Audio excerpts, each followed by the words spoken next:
and Ole Miss. So you talk about it, and Ole Miss, I think, deserves this playoff spot, as does Tulane. 11-2, won their conference. Ole Miss just barely missed the SEC title game. Ole Miss is favored in this game. It's a home playoff game for the Rebels. Lane Kiffin's out of the picture. He's going to LSU. You talk about Pete Golding. He's more of a defensive side of the football type of guy. Previously, the defensive coordinator at Ole Miss and Alabama. Um, 17 and a half point spread as far as um, this game goes. Now, technically speaking, we do have in our Ballard Sports Media bracket for this one, we have Tulane beating Ole Miss because I think Dominic had picked that. Me, I don't know.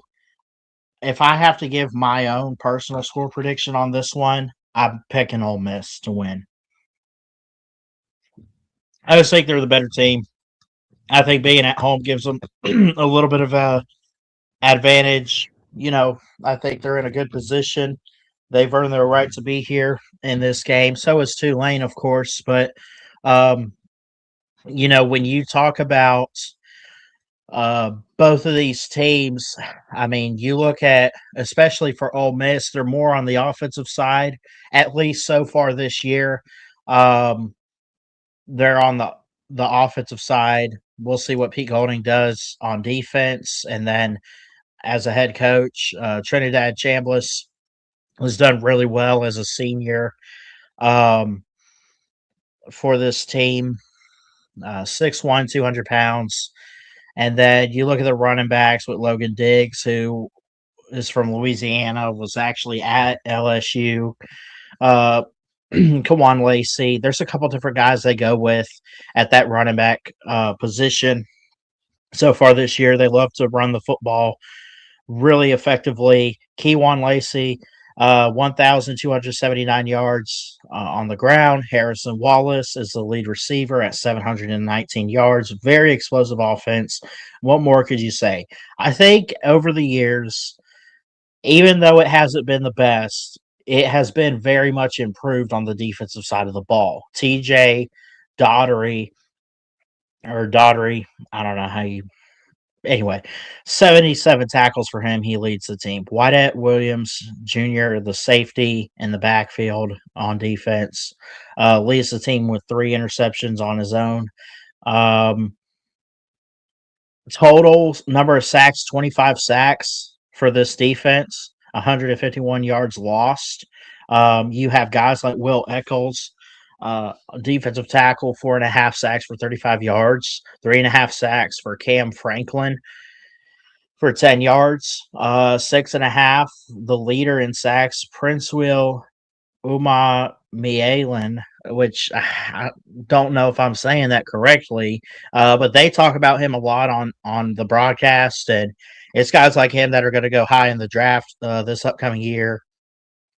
And just looking forward to seeing what these guys can do defensively.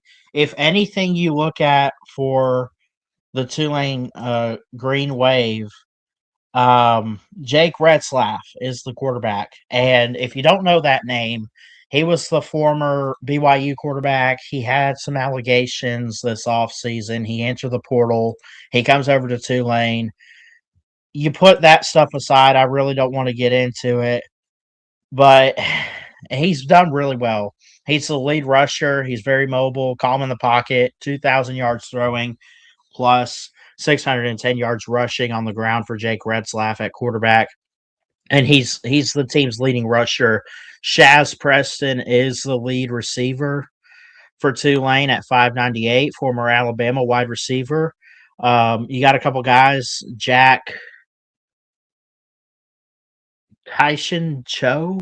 How do you say that? I don't know. I'm butchering some of these names today because some names are pretty hard to pronounce. But anyway, he leads the team in tackles at 77 as a safety. Jaheim Johnson with 4 interceptions on the year as a defensive back, more so on corner. He leads in interceptions at 4.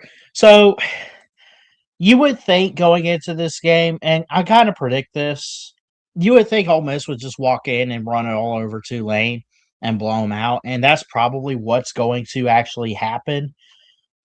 I think Ole Miss is going to score more points, but it's not going to be a perfect game defensively. It's also not going to be a close game. I see a blowout, but I still see Tulane being very competitive on the offensive side of the ball, putting points up. I just think in the end that even though they put up quite a few points, um, it's not going to be enough to keep up with what Ole Miss wants to do on their offense. And I could be wrong on this. We could look at this. By the way, if you go back to week 3, Ole Miss had won 45-10. So if both of these teams are very much improved and are looking like playoff caliber teams, someone's got to lose, someone's got to win. And let's say it's not close, and it probably won't be. I would go, I guess, do the math on this 18-point win for Ole Miss. I am going to go with a score of 42-24. I mean, maybe that's a little crazy to give Tulane that many points on Ole Miss, but I've just never really been a fan of Pete Golding. I'm also not a big fan of Ole Miss's defense. It's okay. At times against teams like this, like in the regular season, that is, they can blow them out, shut them out, whatever. Tulane is definitely the best group of 5 team out there.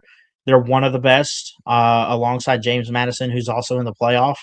Um, and they got a really good offense. I think you'll see that with Retzlaff. I think he wants to prove a point of why he transferred to Tulane. Obviously, there was the stuff at BYU, but he also wants to show that he's put it behind him. He's a really good quarterback.